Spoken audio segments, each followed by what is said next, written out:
homage to the Japanifa band of the Kalapuya people who inhabited this very spot where we sit tonight and always, in the shade of this very same oak, which was here when they were here. And not so very long ago, this land where we practice the way of Buddha, Dharma, and Sangha homage. So this talk is titled "For the Time Being," which is really the nature of our life, always. And I'd like to begin this evening's talk about time with a few little images. So, are we all always in the doorway of time in this life? Do we also phase into the timeless? And is there even actually a doorway? Is there a beginning and is there an end? The whole concept of time cuts and pushes. It is purely conceptual. And so if we take it up as practice, as an object of practice, we are steered into a very subtle aspect of our experience. And there's no knowing about it.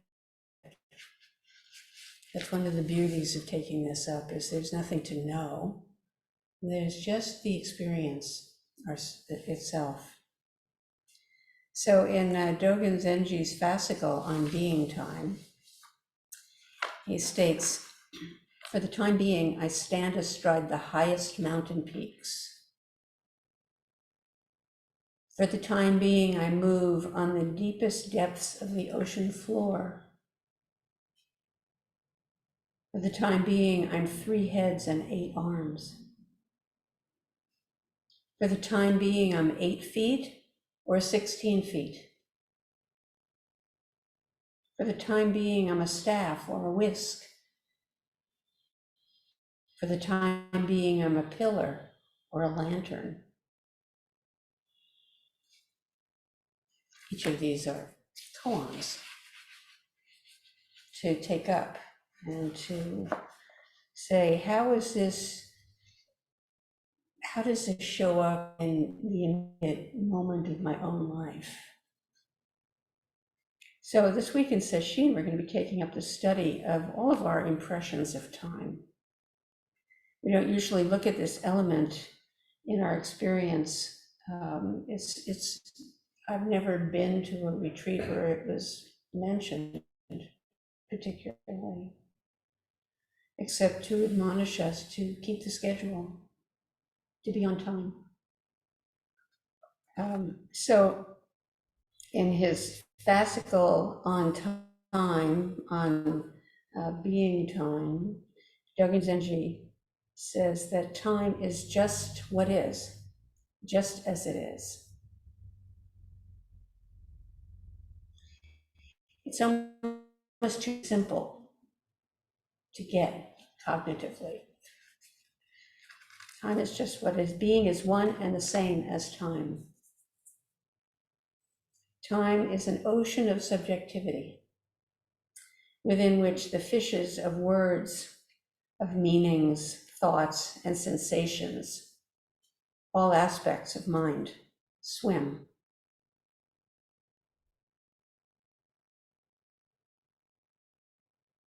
Isn't it beautiful to be able to be free of knowing and simply to just feel into the image? The tides of life flow continuously and also have no fixed position in the great universal ocean.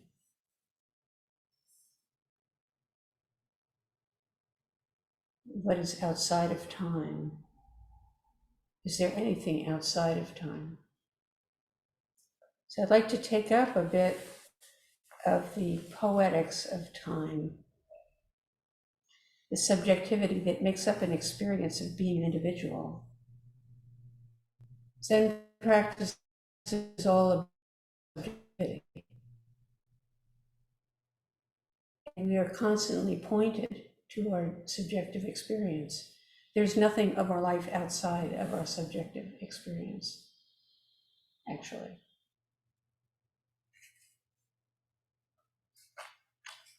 Considering time without having to know anything, but just to notice the relationship of being and time, to contemplate it. It's not something you can contemplate with your mind, with your thinking mind. This layer of our subjective experience, or how what we call time, colors and functions and paces our life. It designs the speed of life, our experience of it. And it's completely empty of any inherent characteristic that we can directly verify, empty of any inherent characteristic apart from experience. Now, if you're a physicist, you might challenge this. I have no idea. But we're just talking about the experience now.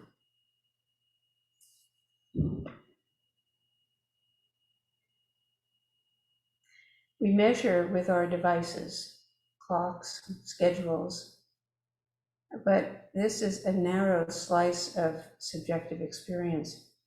You know, the first clocks were brought forth into this world to pace, to give us a schedule that we all agreed to follow, other than the natural course of the daylight. We're brought into, we're introduced in the 13th century in monasteries, the first mechanical clocks.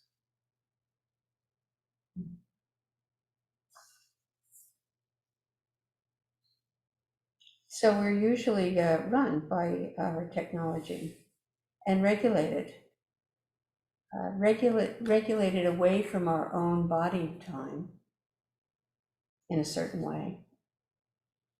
And you know, one of the things that's so lovely about being with little children is they have no outside regulation. It's all body time. And if we're going to enjoy them, we are relieved of the clock. So we're not concerning ourselves right now with the usual kind of time. You know, although as with anything, it's always going on. We're always referring to time. Without a concept of time, our language would become chaotic, actually. You know, we're always saying, like, do you remember? There's an element of time in that. There's time. To say in the course of a day, practically anything involves time and time awareness. One of the reasons to practice with this is that after highlighting it, you'll start to notice a whole lot more about time. Since I took this up, studying it and preparing for sesshin, I was like, yeah, it's really omnipresent in how it affects and shapes and limits. The more open and aware we are in our subjective experience, the more spacious and flexible we become. The experience itself becomes. So this inquiry into time serves our liberation from suffering.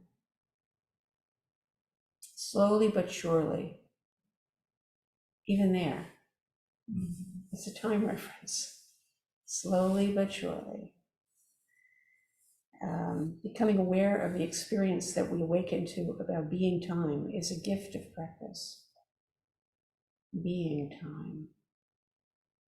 So that's what the practice is all about. If we talk about subjectivity, we're talking about being time.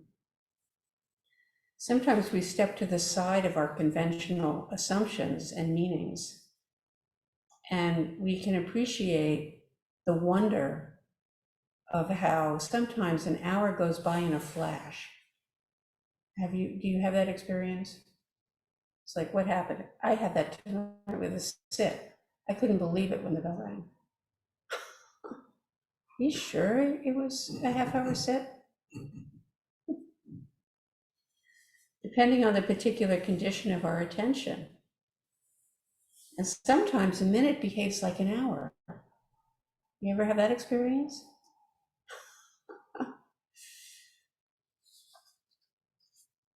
So in my own contemplation on this, I found myself thinking about the experience of walking to the gallows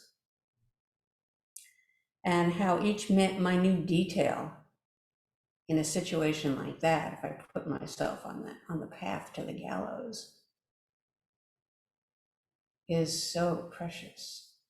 Every breath, each step is sacred,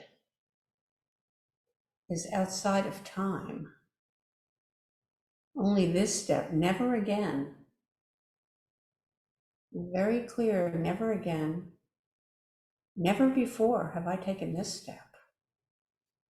So the context really shapes how spacious time is or isn't. All the small minutiae of life is no longer small when we are aware that our life is just about done.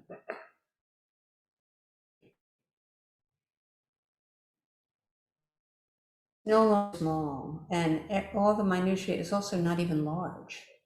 It's beyond all sensation of our usual consciousness of size. This walk to the gallows. So maybe we are in whatever form gallows will take. And it tells us not to miss a moment, but to really be awake to what we are awake to, what we can experience. Now, the phrase time being is all clear. We'll know it as a way of saying just for now. It's a way that we refer to what's temporary and impermanent. Impermanence, we say impermanence is one of the three marks of existence. Well, that's not mysterious, it's obvious. And yet we don't often, we don't spend a lot of our days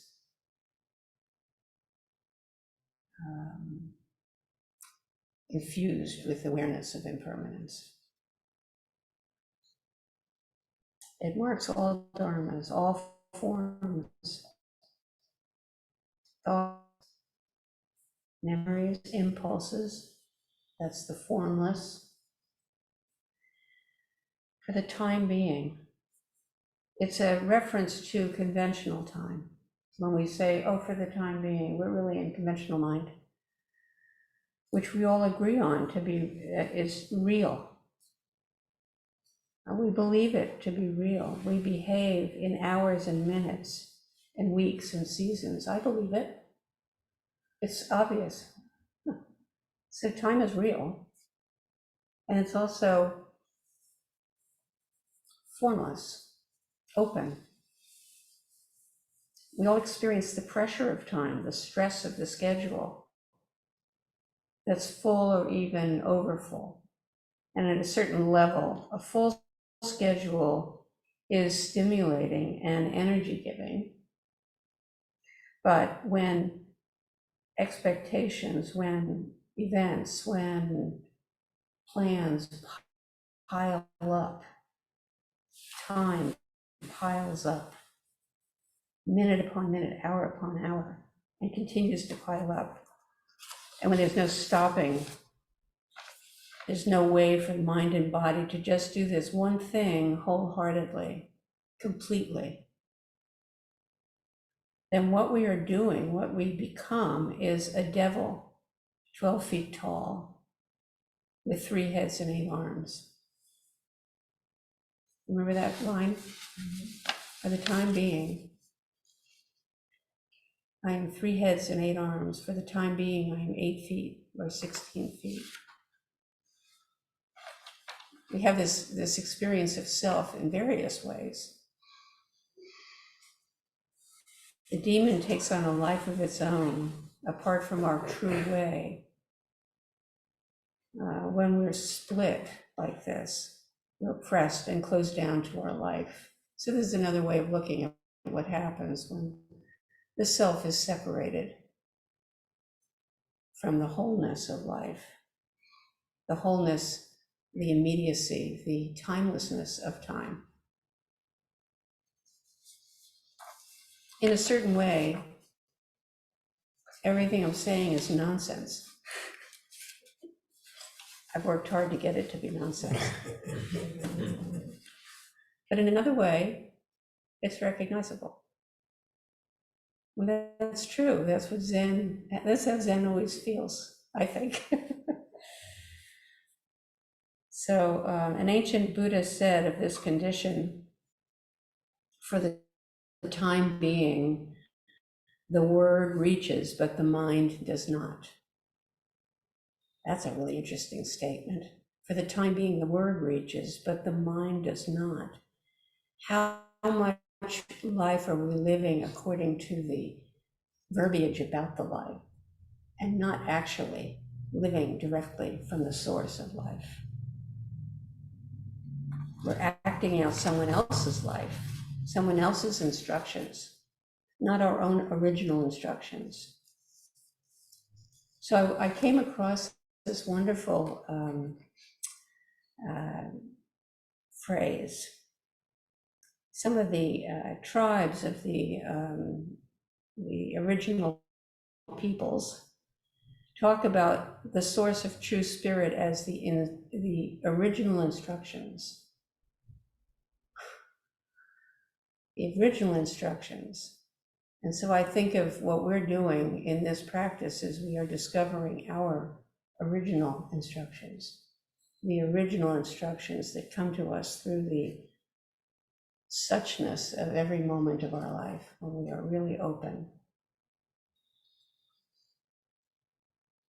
The original instructions teach us how to be a true human being. We all have the capacity to be a true human being. And in the vocabulary of traditional Buddhism, we talk about awakening to our true nature or our Buddha nature. So those are 2 different traditions, how it's talked about, but we're talking about the same thing that is inherent it's an inherent possibility as a human being to become a true human being.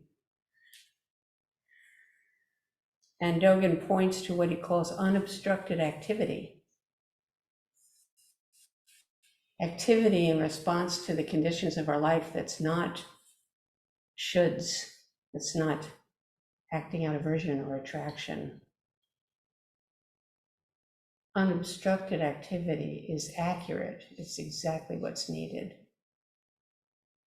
Where no activity gets in the way of any other activity. Nothing gets in the way. For the time being, mind reaches, but the words do not. That's unobstructed activity. Mind reaches, but the words do not. Words are irrelevant. Where we're following the direction of actual conditions. Beyond intellect is another way that this is sometimes expressed. To enact the way, the true way in our daily life. For the time being, I'm a staff or a whisk. So what does that mean?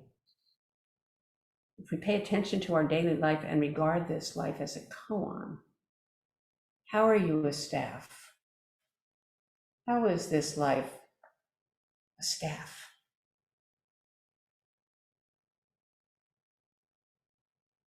Anybody? Like when you read a book and you're immersed in it, perhaps the stuff was, or when you're doing effortless action and you're fully immersed in your activity. What do you do when you're using a staff? What is a staff? Walking stick, isn't it?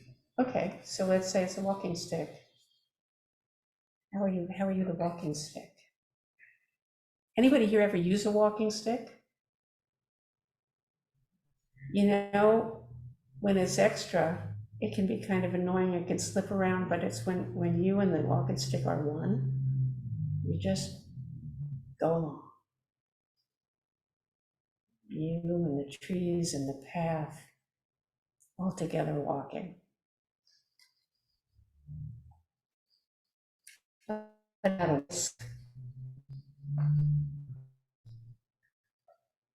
What about a whisk? For the time being, how are you a whisk? What is a whisk? Stirring things up, involved in your life. It's an activity. Things go through you though, because your whisk goes through the black batter. Okay, yeah.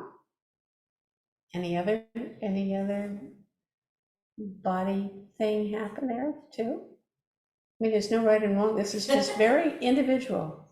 I mean, a whisk in the old monasteries, the master would have a whisk, and basically it was there because flies and mosquitoes would bother them, so they'd be able to go. It's another way that how do we do that in our lives? Like, get out of here! Don't bother me. Sometimes something unexpected happens, and I'm whisked away from what I've just been up to. Yeah, how did I get here? What happened?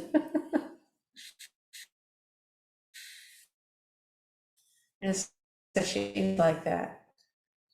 Has this time, the time experience of, we experience every kind of time, Sashim, from a minute that seems like an hour. Ring the bell, ring the bell, ring the bell, you know, I'm gonna jump out of my skin. Or an hour, you know, doesn't even exist. Oh, time doesn't even exist.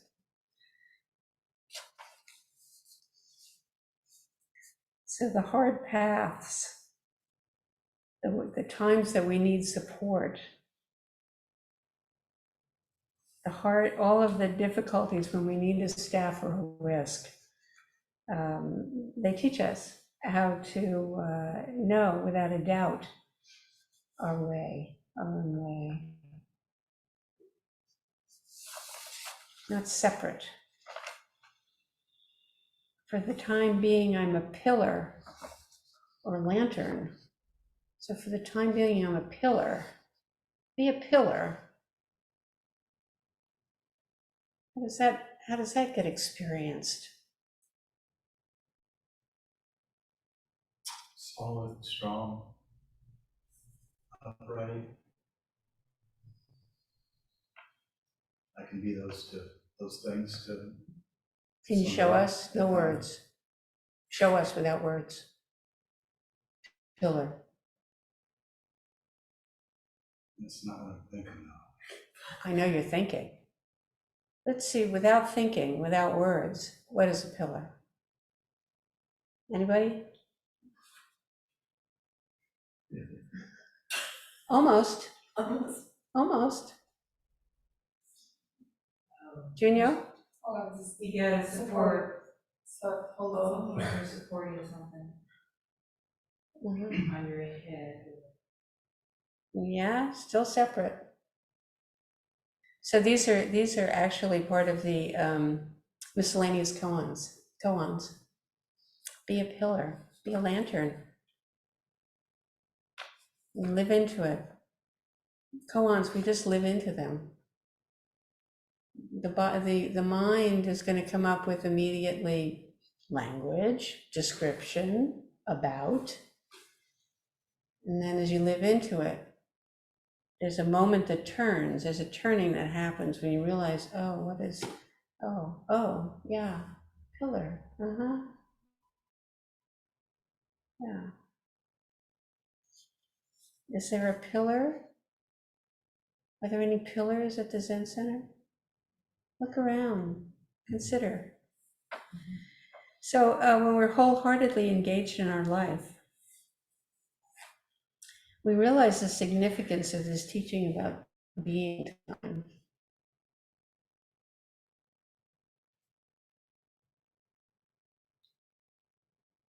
We just be.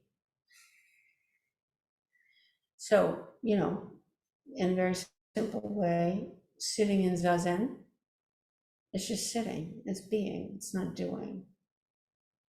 It's pretty hard not to do anything in Zazen, but be. But that's the taking up time, really. And when we're admonished in Zen not to waste time by night or day, it's one more way that we turn our attention back to this very life, this very time being. This is the time of our life. Are you having the time of your life?